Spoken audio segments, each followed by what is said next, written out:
ये जो काबा के अंदर जो एक काला पत्थर रखा हुआ है, इसकी पूजा क्यों करते हो आप सब लोग? हम मूर्ति पूजा करने वालों ने इंडस्ट्रियल स्केल पे किसी की गर्दनें नहीं काटी। हम मूर्ति पूजा करने वालों ने दूसरे की बच्ची की इज्जत लूटने को एक धार्मिक धार्मिक प्रिंसिपल नहीं बनाया कभी। पूरे हिंदू इतिहास में आपको एक भी एग्जाम्पल नहीं मिलेगा कि जीते हुए राजा ने हारे हुए राजा की पत्नी या बेटी को अपने हरम में डाल दिया हो। हरम नाम हुँ, के कोई कॉन्सेप्ट ही नहीं था हमारे हुँ, यहाँ। हुँ, क्या हुआ भाई, भारत में ऐसा क्या हुआ कि 1200 साल के सतत प्रयास के बाद भी 120 करोड़ हिंदू इनकी छाती पे कैसे बैठे हैं? हुँ। और उस लड़ाई में हमारे पूर्वज जीते थे, इसीलिए हम आज हिंदू हैं, वरना हम भी बड़े भाई का कुर्ता छोटे भाई का पजामा पहन लिया होता। पूरे हजार वर्ष के इस संघर्ष के अंदर मुसलमानों ने इस देश के अंदर 3 बिल्डिंगें बनाई हैं। एक लाल किला, एक कुतुब मीनार और एक ताजमहल, जो पे तीनों पर हिंदू दावेदारी है। 1000 साल के कालखंड में 3 बिल्डिंगें बनाई हैं। तो 47 के अंदर सरदारों ने अपनी बच्चियों को कुएं में क्यों पटका था शकील भाई? हजारों की तादाद में सिखों ने अपनी बच्चों की गर्दनें काटी थी कि उनके साथ बलात्कार नहीं होंगे। काटी थी कि नहीं काटी थी? ये तो डॉक्यूमेंटेड है कि नहीं है? बीबीसी की डॉक्यूमेंट्री है।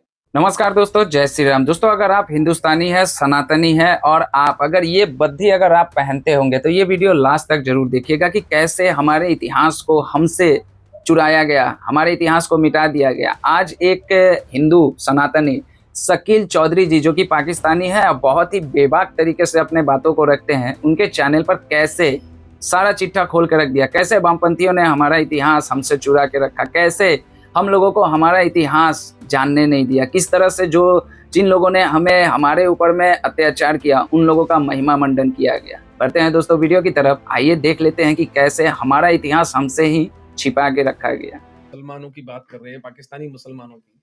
जाके गोरों की बच्चियों से शादियां करते हो, उनसे इश्क लड़ाते हो, उनके सिस्टम को यूज करते हो, वहां पैसा कमाते हो, वहां पर अपने अपने आप को एजुकेट करते हो, और वही गंद जो यहाँ थी वो वहां फैलाते हो जाकर के। मुझे एक बात बताओ शकील भाई, हुँ, ये जो काबा के अंदर जो एक काला पत्थर रखा हुआ है, हुँ। इसकी पूजा क्यों करते हो आप सब लोग मुसलमान? नहीं, किसी आप प्रैक्टिसिंग मुस्लिम से पूछेंगे, वो कहेगा हम पूजा तो नहीं करते और वो हजर अस्वद जिसको कहते हैं। जी, आप क्या उस हम पत्थर उस की पूजा हाँ, नहीं करते? उसके चारों उसका तरफ चारों तरफ क्या चारों उसका तरफ क्या उसकी हम रिस्पेक्ट करते हैं, हम we don't worship it, that's what they would say. Well okay, this is news to me. हुँ, हम मूर्ति पूजा करने वालों ने इंडस्ट्रियल स्केल पे किसी की गर्दनें नहीं काटी। हुँ, हुँ, हम मूर्ति पूजा करने वालों ने दूसरे की बच्ची की इज्जत लूटने को एक धार्मिक धार्मिक प्रिंसिपल नहीं बनाया कभी। जो माल गनीमत, लूट का माल, जो इतनी बेशर्मी से अपने आप को लूट का माल, क्यों? क्योंकि आप एक पर्टिकुलर फॉर्म ऑफ डिवाइन के अंदर आप विश्वास रखते हैं, इसलिए आप लूट सकते हैं किसी को, और फिर then you have the audacity to say कि साहब हम तो एक बड़े पीसफुल लोग हैं। डॉक्टर साहब, इसमें बहुत से मुसलमान ये कहेंगे कि आज से 1000 साल पहले, 1200 साल पहले, 2000 साल पहले जो कुछ होता था, तो वो उस वक़्त के रिवाज थे। आज जो मुसलमान हैं, वो इन चीज़ों पे यकीन नहीं रखते। तो आप कैसे रिस्पॉन्ड करेंगे उसको? मत रखिए, आप खुश हैं?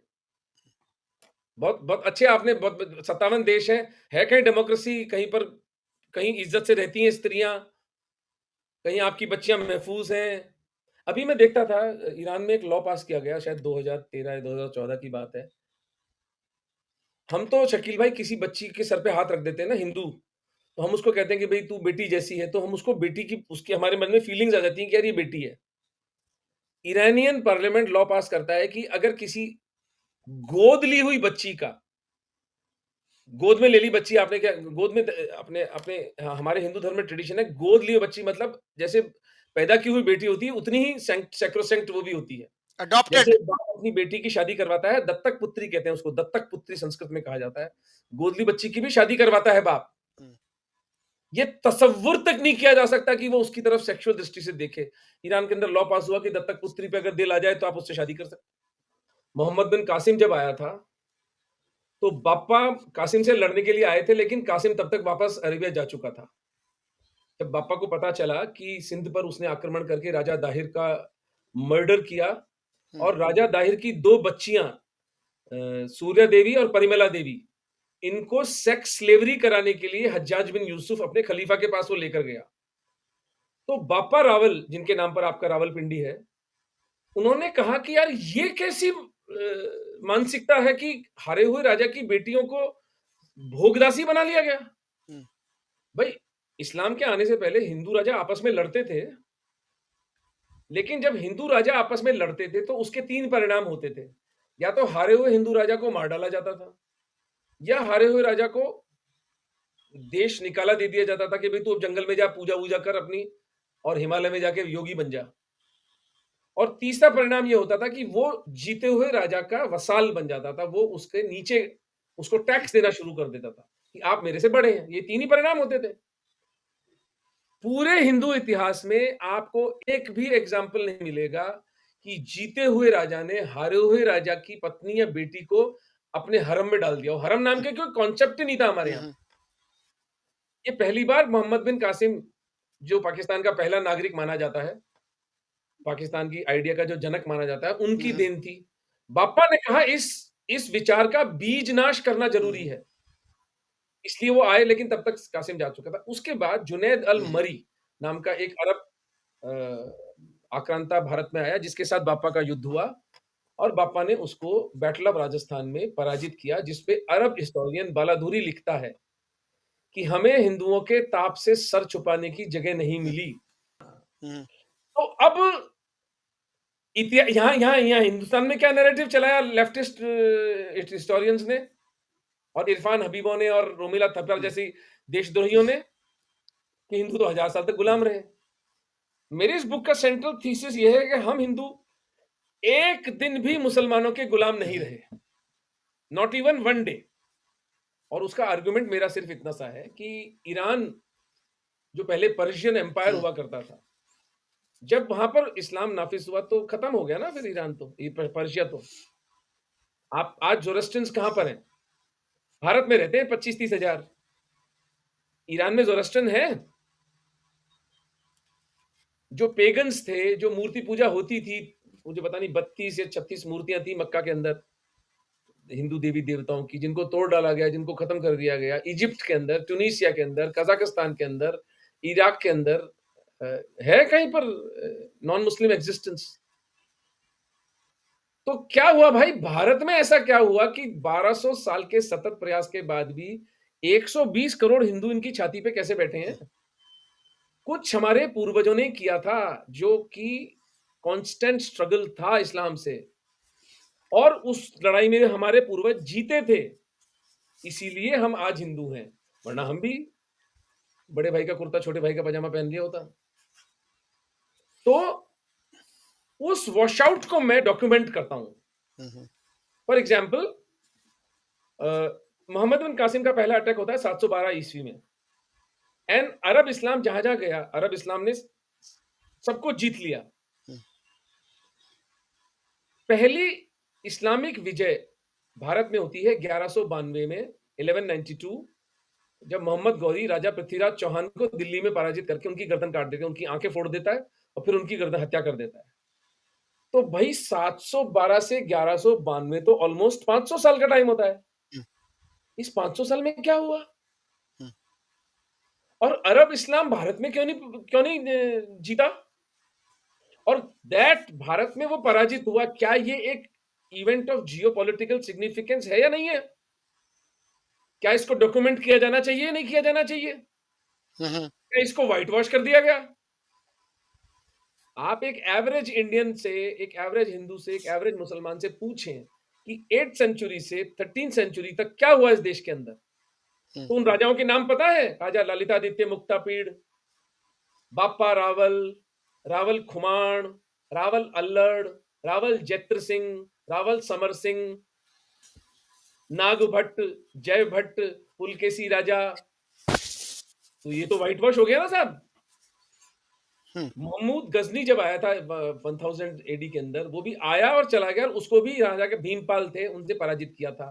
फिर सिंध के जाटों ने उसको पराजित किया था। लेकिन ये चीज मैं तो वहां था नहीं ना, मैं भी डॉक्यूमेंट्स को पढ़ के ही बोल रहा हूं। तो मेरी इस पुस्तक महाराणा का जो बेसिक थीसिस है वो ये है कि मेवाड़ के इस यशस्वी घराने ने, जिसमें अंदर बाद में महाराणा प्रताप भी हुए थे, महाराणा प्रताप का नाम तो शायद आपने भी सुना जी। होगा, ठीक है, तो ये बापा रावल की जो लाइनेज है उसमें महाराणा प्रताप होते हैं। 7वीं शताब्दी से लेके 17वीं शताब्दी तक 1000 साल तक मुसलमानों से ये एक परिवार लगातार संघर्ष करके जीतता आया।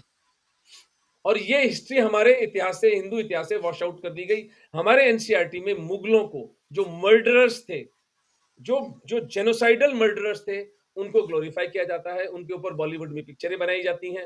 अब एक आर्गुमेंट दिया जाता है कि साहब हिस्टोरिकली ऐसा रहा होगा, लेकिन अब ऐसा नहीं है। तो पहली बात, एक ट्रूथ एंड रिकंसिलिएशन कमीशन भी होता है शकील भाई, कि हाँ, ये हमसे गलती हुई। मैं आपसे सच कह रहा हूं कि अगर मेरे पूर्वजों ने इस तरह के अत्याचार किए होते जैसे मुसलमानों ने हिंदुओं पर किए, मैं उस पर एक पुस्तक लिखकर पूरे मुसलमान समाज से माफी मांगता कि यार ये मेरे पूर्वजों ने बहुत गलत किया है। 25 फरवरी 1568 का साका जौहर हुआ चित्तौड़गढ़ में। एक दिन में मिस्टर अकबर ने 40,000 हिंदुओं की, जो नॉन कॉम्बेटेंट थे, इनमें से 32,000, 8,000 तो सेना थी, 32,000 नॉन कॉम्बेटेंट सिटीजन्स, और ये मेरा फिगर नहीं है, ये अबुल फजल निजामुद्दीन बख्शी जो कि क्रॉनिकलर्स हैं अकबर के, उनके दिए हुए डेटा स्टैटिस्टिक्स बता रहा हूं आपको मैं। पूरी सिटी, पूरी का पूरा शहर बर्बाद कर दिया अकबर ने। उसको, उसका महिमा मंडन करूं, उसको मैं अकबर द ग्रेट करूं, क्यों, ऐसा क्या है? और उसके बाद औरंगजेब ने इंडस्ट्रियल स्केल पर हिंदुओं के साथ में जो किया, बाकायदा एक एडिक्ट है कि सारे वैष्णव मंदिरों को तोड़ डाला जाए। भाई क्यों? तुम क्या लाए हो इस देश के अंदर जो तुम्हारी बात चली जाए? पूरे 1000 वर्ष के इस संघर्ष के अंदर मुसलमानों ने इस देश के अंदर 3 बिल्डिंगें बनाई हैं। एक लाल किला, एक कुतुब मीनार और एक ताजमहल, जो पे तीनों पर हिंदू दावेदारी है। हिंदू कहते हैं कि हिंदू बिल्डिंग से, चलो, लेकिन मैं आर्गुमेंट के लिए मान लेता हूं कि चलो 3 बिल्डिंगें मुसलमानों ने बनाई है। 1000 साल के कालखंड में 3 बिल्डिंगें बनाई हैं। जबकि एक महाराणा कुंभा ने 32 दुर्ग बनाए थे मेवाड़ के अंदर। तो ये आर्गुमेंट की जी उस वक्त ऐसा होता था और आज ऐसा नहीं होता है। तो 47 के अंदर सरदारों ने अपनी बच्चियों को कुएं में क्यों पटका था शकील भाई? हजारों की तादाद में सिखों ने अपनी बच्चों की गर्दनें काटी थी कि उनके साथ बलात्कार नहीं होंगे। काटी थी कि नहीं काटी थी? ये तो डॉक्यूमेंटेड है कि नहीं है? बीबीसी की डॉक्यूमेंट्री है, देख लीजिए अपनी आंखों से। बांग्लादेश के 1971 के अंदर टेड कैनेडी के मेमोइर्स पढ़ेंगे, आपकी रूह कांप उठेगी। हिंदू स्त्रियों की ब्रेस्ट काट काट के उनको मारा गया है। तो दोस्तों देखा आपने किस तरह से मतलब हमारा इतिहास हमसे ही छिपा के रखा गया, और ये बात सही है। मैंने भी पढ़ाई लिखाई की है और मैंने भी बहुत सारे हिस्ट्री में काफी ज्यादा मेरी दिलचस्पी हुआ करती थी। 5वीं शताब्दी से लेकर 11वीं शताब्दी तक, 12वीं 13वीं शताब्दी तक हमें कुछ ऐसा नहीं बताया गया। हमें तो बस बाबर कब आया, बाबर के साथ में लड़ाई हुई, उसके बाद में अकबर महान, अलाउद्दीन खिलजी, मोहम्मद बिन तुगलक, औरंगजेब, इन लोगों के ही बारे में ज्यादातर बताया गया है। बप्पा रावल के बारे में हमारे किताबों में कहीं पे भी कोई जिक्र नहीं है। मतलब कि वो 500 से 600 साल हमारे किताबों में कोई जिक्र नहीं है। वो हमारा स्वर्णिम इतिहास, जिन्होंने लड़ाइयाँ की, इस्लामिक आक्रांताओं को, जो अरब से आकर हिंदुस्तान को जीतना चाहते थे, उन लोगों को रोक के रखा। आज उनके बदौलत जो मैं ये हाथ में ये कलावा जिसको कहा जाता है हमारे क्षेत्र में, आपके क्षेत्र में क्या कहा जाता है हमें नहीं पता, आज उन लोगों के बलिदान के वजह से ही आज मेरा नाम धीरज है, तो आपका नाम हो सकता है गणेश, संजय, विजय, कुछ भी हो सकता है। लेकिन हमारे देश के 1947 के बाद से जब हमारी शिक्षा प्रणाली में सुधार की जरूरत थी, हमें हिस्ट्री बताने की जरूरत थी, तो लोगों ने क्या किया? लोगों ने किया कि जिन लोगों ने हमारे ऊपर में अत्याचार किया, हमारे पूरी तरह से हमारे कल्चर को मिटाने की कोशिश की, उन लोगों का महिमा मंडन कर दिया गया। और हमारे जो इतिहास है, वो चाहे विजयनगर के एम्पायर हो जो कि दक्षिण भारत ढक्कन में स्थित है वो, या फिर बप्पा रावल से लेकर मोहम्मद कासिम के आने तक का जो इतिहास है वो हमसे छिपा के रखा गया। दोस्तों क्या कहिएगा? मतलब आज इस वीडियो को देखकर मुझे, मतलब सच बताऊं तो मुझे भी जानकारी इतनी नहीं थी, और मुझे ऐसा लगता है कि बहुत सारे लोगों को ज़्यादा जानकारी नहीं है, क्योंकि हमें कुछ बताया नहीं जाता है। मान के चलिए मेरे माता पिता अगर मुझे नहीं बताएंगे कि मेरे दादाजी का नाम, चलो मैंने अपने दादाजी को देखा है तो उनका नाम मुझे पता है, महेश सिंह। उनके पिताजी का नाम श्री प्रसाद सिंह, उनके पिताजी का नाम श्याम किशोर सिंह, उनके फादर का नाम था बिजली सिंह, तो मुझे कैसे पता चलता? मेरे माता पिता ने मुझे बताया कि ये तुम्हारे पूर्वज हैं। मुझे 7 पीढ़ियों तक की मेरे पूर्वजों के नाम याद हैं। तो हमें तो बताया ही नहीं गया। हमें तो मतलब एक तरह से इस देश में ऐसा करके रखा गया हमारे समाज को, हमारे जो सनातनी समाज है उसको, कि पहले जो हो गया उस पे बात नहीं करना है, और हिंदुओं पे खास करके बात नहीं करना है। हिंदुओं के जो भी कल्चर है, जो भी इनके जो राजा थे उस पे बात नहीं करना है। जो दूसरे समाज के जो राजा थे, जो बाहर से आए थे, उन पे बात करना है। उन्होंने इस देश को बहुत बड़ी-बड़ी इमारतें दी है, ताजमहल दिया है, लाल किला बनवाया, कुतुब मीनार बनाए हैं। बहुत ही क्या कहते हैं उसको हिंदी में ठीक से मुझे नहीं पता, क्योंकि मुझे हिंदी उतनी आती नहीं है। वो बहुत ही कलाकार थे, मतलब ऐसा कहना लोगों का है, मेरा भी ऐसा ही कहना है। क्या कहिएगा दोस्तों? मतलब आप लोगों ने वीडियो देखा, मेरे पास कोई शब्द नहीं है कि मैं क्या कहूँ। और मैं सच बताऊँ, मेरी शादी हो गई है, मेरे भी 2 बच्चे हैं, 2 बेटियाँ हैं। मैं इन लोगों को हिस्ट्री जो पढ़ता हूँ, उसके बारे में बहुत अच्छी तरह से बताता हूँ कि देखो हमारे समाज के साथ क्या हुआ। सच बताऊँ तो आज आप देखो, आज हम लोग जातियों में बँटे हुए हैं। आज हम लोगों को जातियों में इसलिए ही बाँट दिया गया है कि आप आपके जो पूर्वज है उसको आप लोग याद ना करो, और आप उसको याद भी करो तो वो एक विशेष जाति का होने के कारण आप उससे नफ़रत करो। आपकी मानसिकता इस तरह की कर दी गई है कि आपको एक पर्टिकुलर जात के कैटेगरी में आपको ढकेल दिया गया है। और कुछ गलतियाँ हमारी भी थी, ऐसा नहीं है कि सिर्फ़ दूसरे लोगों की गलतियाँ थी, हमारे अंदर में भी गलतियाँ थी, हमारे अंदर में भी जो ऊँच-नीच का जो भाव आ गया था, वो लालच को लेकर कहें या कुछ भी कहें, तो गलतियाँ हमारी भी थी। आज भी टाइम है हम लोगों को हमारी गलतियों को दरकिनार करके हम लोगों को सुधार करना पड़ेगा। नहीं तो आपने इस वीडियो को देखा होगा, सुना होगा, आप इनके शब्दों को ज़रूर महसूस किया होगा, और आप लोगों को भी ये महसूस ज़रूर हुआ होगा कि हमारे पूर्वजों के साथ में कैसा हुआ था। और आने वाले जो फ्यूचर है, हम लोग तो नहीं देखेंगे, हम लोग चले जाएँगे, लेकिन हमारी जो पीढ़ी जो आने वाली देखेगी, वो किस टाइप से देखेगी। तो आज हमारे पास टाइम है, हम लोगों को सुधार करना पड़ेगा। दोस्तों आपका क्या है कहना, कमेंट करके ज़रूर बताइए। जय हिंद, जय भारत, जय श्री राम।